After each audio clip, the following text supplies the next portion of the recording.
जब तक जिंदा है तब तक हम एमआईएम के साथ है और रहेंगे और लोगों को भी रखेंगे।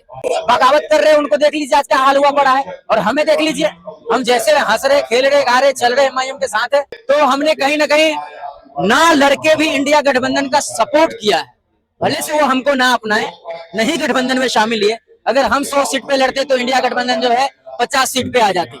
जूम इंडिया में आपका स्वागत है। मैं हूं शमीम अनवर। इस वक्त हमारे साथ एमआईएम के सबसे नौजवान और सबसे एक्टिव नेता अफरोज जी हमारे साथ है। इस वक्त आपने सोशल मीडिया पे देखे होंगे, बहुरात से इनकी तैयारी चल रही थी, लेकिन किसी वजह से एमआईएम ने वहां चुनाव न लड़ने का फैसला लिया। उसके अलावा और बहुत सारी चीज पर हम बात करेंगे। अफरोज जी बहुत बहुत शुक्रिया आपका हमारे टाइम देने के लिए। जी आपका भी बहुत बहुत धन्यवाद, जो आपके माध्यम से, जूम इंडिया के माध्यम से जो भी लोग देख रहे हैं जनता, उनका भी मैं बहुत बहुत धन्यवाद कहना चाहता हूँ।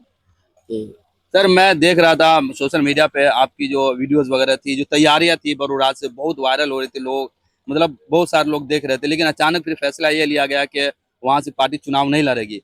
तो आपको नहीं लग रहा है कि मतलब जो लोग आपके साथ थे, जुड़े हुए थे, उनके अंदर थोड़ी सी मायूसी आई, इस तरह की चीज? जी बिल्कुल आई है, मायूसी आई है।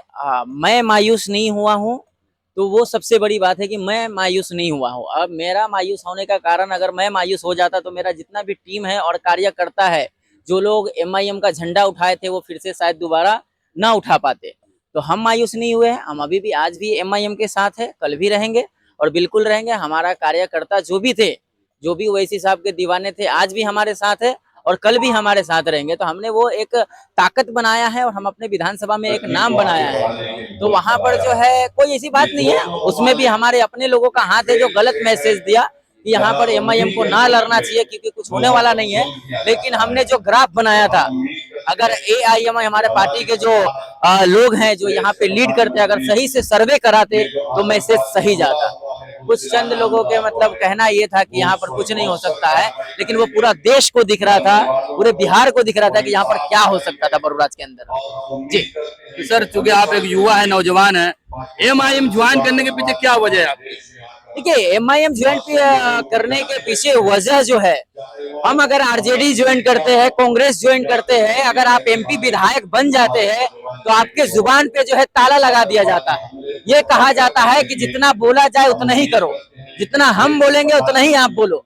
तो जब आप विधायक बनते हैं, जब आप एमपी बनते हैं, तो जब आप गरीबों का, मुसलमानों का, दलितों का आवाज नहीं उठाइएगा तो फिर क्या मतलब का रह गया विधायक बन के आपका? तो बैरिस्टर साहब का कहना है कि हम जैसे लड़ते हैं वैसे हमारा जितना भी सिपाही होगा हिंदुस्तान के अंदर, वो सब गरीबों और मजलूमों के लिए वैसे ही लड़े, वैसे ही आवाज उठाए।